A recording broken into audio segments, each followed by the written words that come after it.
morning. And welcome to Princeton Battlefield State Park. And thank you so much for being here for the 246th anniversary of the Battle of Princeton. You're about to see an incredible reenactment. So thank you so much. My name is Mike Russell. I'm the president of the Princeton Battlefield Society. And before we get started with the reenactment, I would just like to give a brief introduction to some VIPs. So first, I'd like to give a thank you and a round of applause for Mark Texel, who is the administrator of the Office of Historic Sites and Parks here in New Jersey. We also have with us the mayor of Princeton, Mark Frieda. And we have Carrie Fellows, who is the executive director of the Crossroads of the American Revolution here in New Jersey. So thank you all for acknowledging their presence, and thank you for being here. Before we get started, my name is Will Krakauer. I am the resource interpretive specialist for the Thomas Clark House and Princeton Battlefield State Park. And I am more than thrilled today to bring you the 246th anniversary reenactment of the Battle of Princeton. Our men are getting into line now and are getting prepared to put on the reenactment for you. And as they do, I'm going to give you a brief little recap of what leads us to this morning on January 3rd, 1777, 246 years ago. On that morning, the sun rose pretty much as it did today. We have near exact weather conditions that they had 246 years ago. Believe it or not, it's actually a bit warmer today than it was on the morning of the 3rd. It has been 9 days since General Washington crossed the Delaware River. Everything in this moment has been poor for the Continental Army right up until that crossing. We lost New York, a series of battles that resulted in a serious blow to the moral and the spirits of the Continental forces. It looked as if things were about to be nearly up for this army. On December 25th, 1776, Washington embarks on what will become known as the 10 Crucial Days campaign. It starts with that fateful Christmas night crossing of the Delaware River, followed by a successful attack on the Hessians at Trenton. Several days later, Washington is back with reinforcements coming from Philadelphia and the surrounding areas. His army grows from about 2,400 men to a force of near 5,000 or 6,000 men. These men have come out because of the victory at Trenton, and they dig in along the southern bank of the Assunpink Creek. Today, that's the Mill Hill Park if you're visiting Trenton. Oh yeah, you better get out of the way there. Get off the field. That day before, January 2nd, 1777, Washington will gain another victory over the British by luring about 8,000 to 10,000 British troops south from Princeton, just about a mile and a half from where we're standing. You would have been able to see the cupola, the top of Nassau Hall from the top of the hill, just to your right there. The British troops marched right down past the farms belonging to Thomas and his brother William Clark, on which ground you now stand. As they marched towards Trenton, they were delayed by a series of Continental troops who had dug in along every single creek and river from Princeton all the way to Trenton. Finally, the battle came to its conclusion in downtown Trenton. We call it the Second Battle of Trenton, or the Battle of Assunpink Creek. It is another Continental victory. At this point, Washington has achieved 2 remarkable victories in 9 days. With the rest of the British Army at his front in Trenton, however, Washington did not wish to stay. He was hoping to achieve yet another victory against the British by attacking one of their exposed outposts and hopefully moving on to the city of New Brunswick, which is just a few more miles up north of us here. The Continental Army begins its march that evening. They slip away under cover of darkness, leaving General Cornwallis and the British forces in Trenton unaware that they were moving on to the north. Washington's first target is the small college town of Princeton. On his way up, his troops will march in freezing cold temperatures, the ground frozen so solid, one officer wrote, that it was as if it were walking on pavement. This is a stark change for the Continental Army, who spent the last 2 days fighting and digging in the rain. It was a rather miserable march and they managed to slip away with the help of the weather. Meanwhile, General Cornwallis was under the impression that he was about to conduct the final blow to Washington and the Continental Army on the morning of the 3rd, and so sends a letter back to the 4th Brigade of the British Army stationed in Princeton, just 10 miles behind Trenton. This gentleman's name was Lieutenant Colonel Charles Mulhood. Mulhood is ordered to bring the bulk of his brigade strength south to Trenton on the morning of the 3rd, along with the British baggage train. As he leaves, he departs Princeton at around 7 o'clock in the morning. Just outside of Nassau Hall, he begins his march south down the main road to Trenton. That road is today Route 206. At the same time, Washington's column of some 5,000 or 6,000 men is marching up a series of small back roads that today are approximated by Quaker Bridge Road. They will reach the Quaker settlement of Stony Brook. You are not standing in Princeton right now in 1777. This is a separate small Quaker village. Quakers are non-violent, peaceful people. They did not have any skin in this game, and they would have probably preferred that this battle had never happened here. And yet, that's the way history goes, isn't it? As Washington's troops begin their march north, they split into 2 separate columns. The vast majority are going to march on a small back road built by the Clark family known as the Sawmill Road. As they do, they'll make a right-angled turn and form into a column as they begin to march down a parallel road towards Princeton. If you look to your right, you'll be able to see those troops beginning to form on the hill just behind us.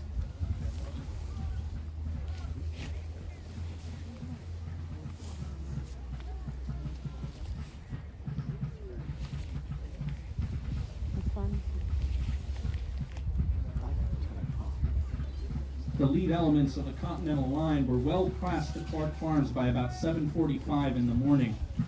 At that time, the unit that was beginning to approach this part of the field was under the command of Brigadier General Hugh Mercer, the Scottish immigrant. He was a longtime friend of General Washington and one of the most experienced commanders in the Continental Army at that time. At approximately 7:45 in the morning, as Mercer's troops are beginning to make a turn towards Princeton on the Clark Farms, they spot British cavalry on a hill about 3/4 of a mile distant to where we're standing. It's the vanguard of Mulhood's column marching south towards Trenton. It is elements of the 16th Light Dragoons. These dragoons equally spot the Americans out on the hill by Thomas Clark's farm. A brief moments of silence falls on the battlefield as both armies are entirely unaware of who these people are on opposite sides of this field within a distance. It does not, however, take long for them to realize that the enemy is here. The British will send scouts down to investigate who these people are. They are answered with rifle fire by Mercer's brigade.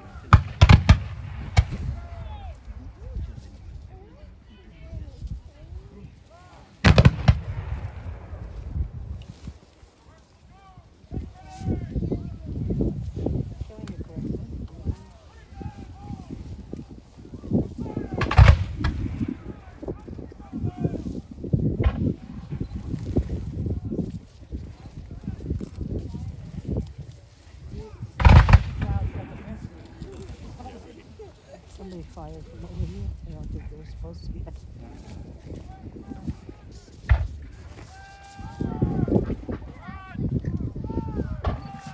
Mercer pushes his brigade across the declivity behind me. He's committing what we call a reconnaissance in force. He pushes his brigade across to figure out just who these men are on the far side of the hill beyond us. Lieutenant Colonel Mulhood realizes with some peril that he is outnumbered, although he does not know how badly outnumbered he truly is.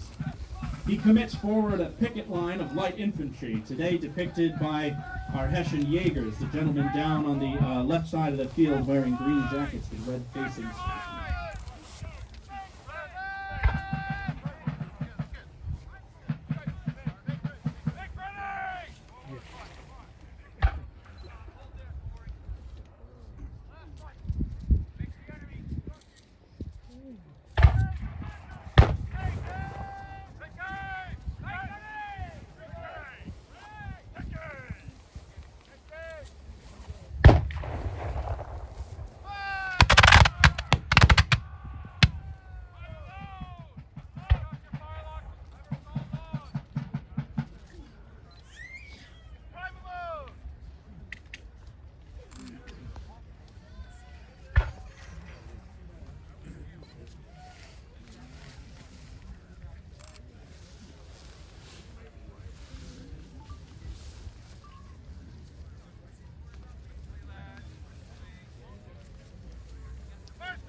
Both commanders, Brigadier General Hugh Mercer on the Continental side and Lieutenant Colonel Mahood on the Crown Forces side, were experienced military commanders in their time. They had served long and illustrious careers already by this point.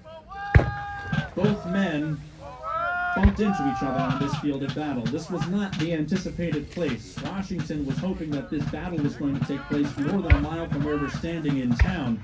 Instead, we have what's called a meeting engagement, essentially an accident. These two armies were not meant to fight on these fields, and yet these two officers, Mercer and Mahood, have to make split-second decisions to put their forces in the most opportune location they can. Both men, as it turns out, choose the same location. It's an apple orchard, which would have crested the top of the hill to your left.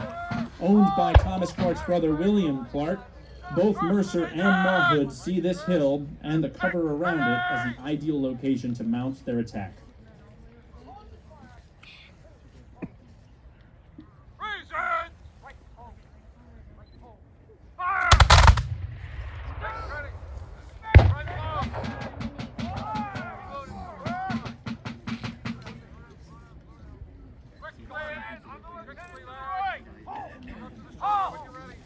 Excuse me. Is that over here, Bernie?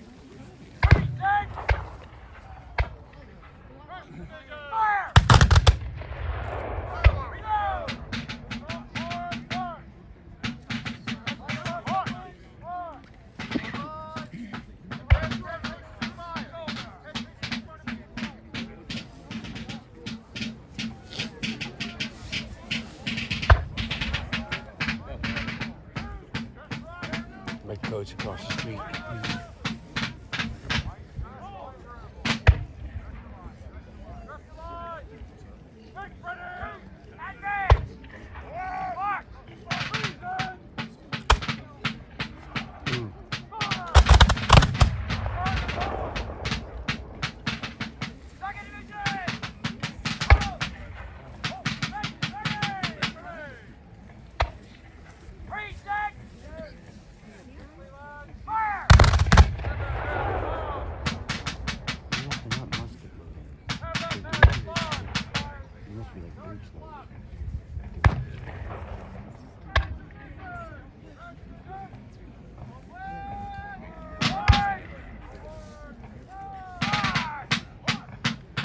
As Mercer's men pushed the high ground, the British skirmish line is gradually moved back.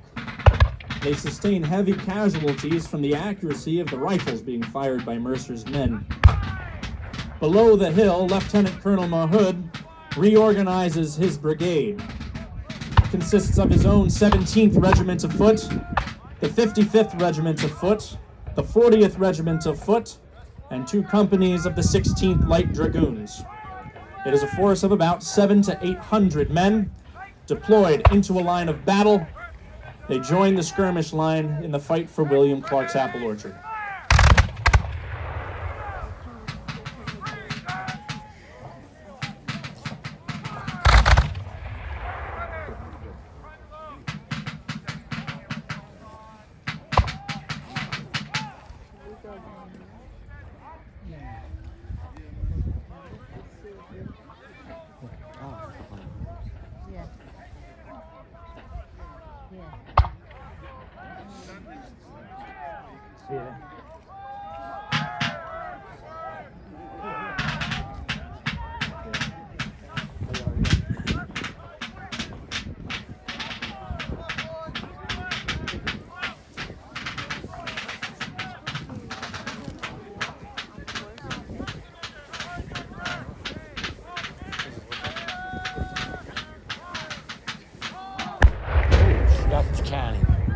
Alongside the British infantry, they bring 2 6-pounder cannons. The Royal Artillery opens fire at close range, a distance of less than 50 yards.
starting to make its way back through the Continental Line. What started as a small spatter of gunfire is now growing into a much larger conflagration of battle. With artillery, musketry, and rifle firing, there is some concern that Washington's plan for the action on the morning of the 3rd is starting to go awry.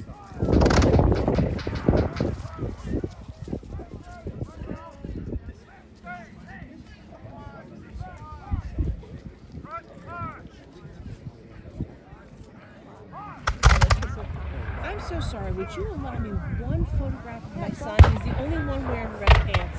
I got one shot to get him, and that's it, because he won't. Take more than He's the only one wearing red pants, which helps me because I'm not wearing glasses. He's got a knapsack. Yeah, I can't get the phone to open. You have good eyes. Yeah, I see him right there. You know what? I'm gonna go take photos. With the red pants. Nah, sorry. I can't get my phone to work.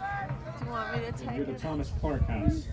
It is Colonel John Cadwalader's Philadelphia Associator Brigade, the largest single brigade in the Continental Army at this moment. It is a force of somewhere between 1,100 and 1,300 men. Militia from Philadelphia. Okay, what's your phone? 215? Joining the Philadelphia Associators are 3 companies of the Associator Brigade under Cadwalader's command. In moments, the center of the Continental Army is thrown into chaos. Thank you, Jen.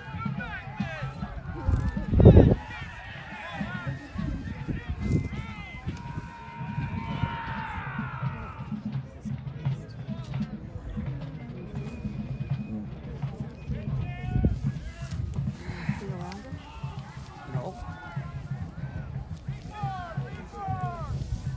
Cadwalader's Associators and Marines attempts to regain control. They deploy to their left a series of field guns.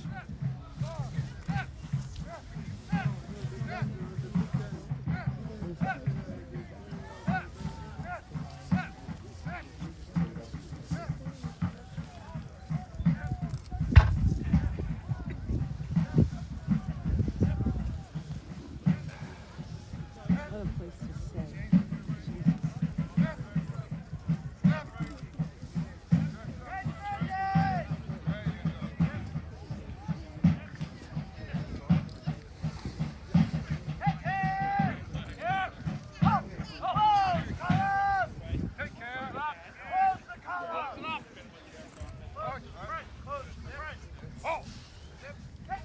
Mercer dies later. He doesn't even die that day, No, right? he died in the beginning of this. That Washington took over. By that tree. Well, like the tree it used to be. I gotta get a picture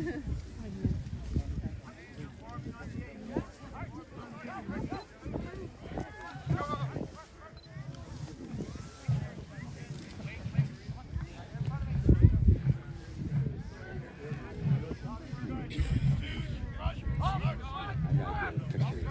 Thank you.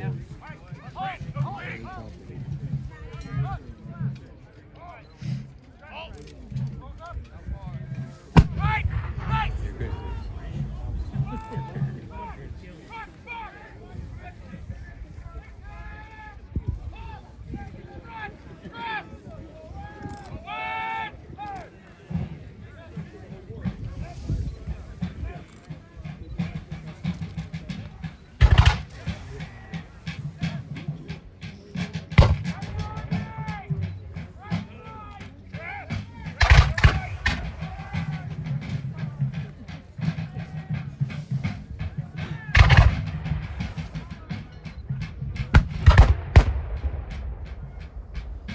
Take your photos.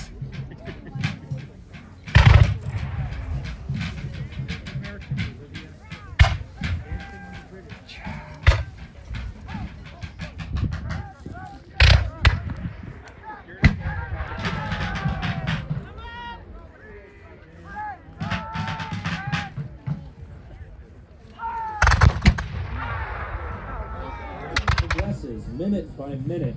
More and more American troops return to the line of battle.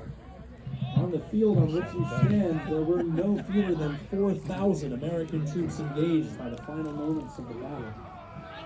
Mawhood is fighting outnumbered 4 or 5 to 1, and still he persists in engaging the forces.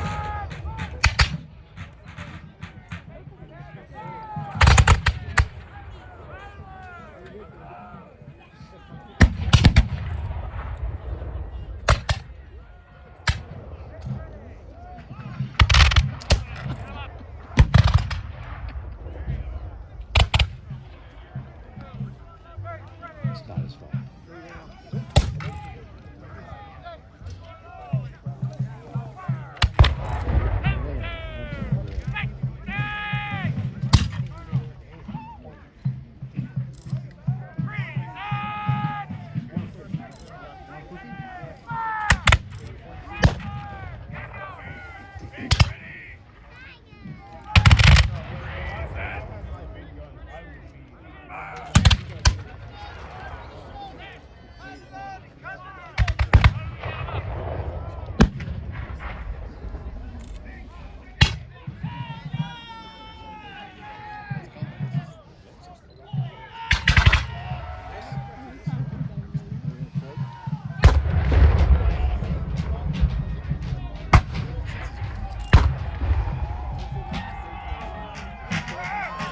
The ferocity of the American fire from the artillery and infantry manages to push the British back little by little as they begin to make a defense of William Clark's farmhouse and apple orchard. Are they getting out a snack up there?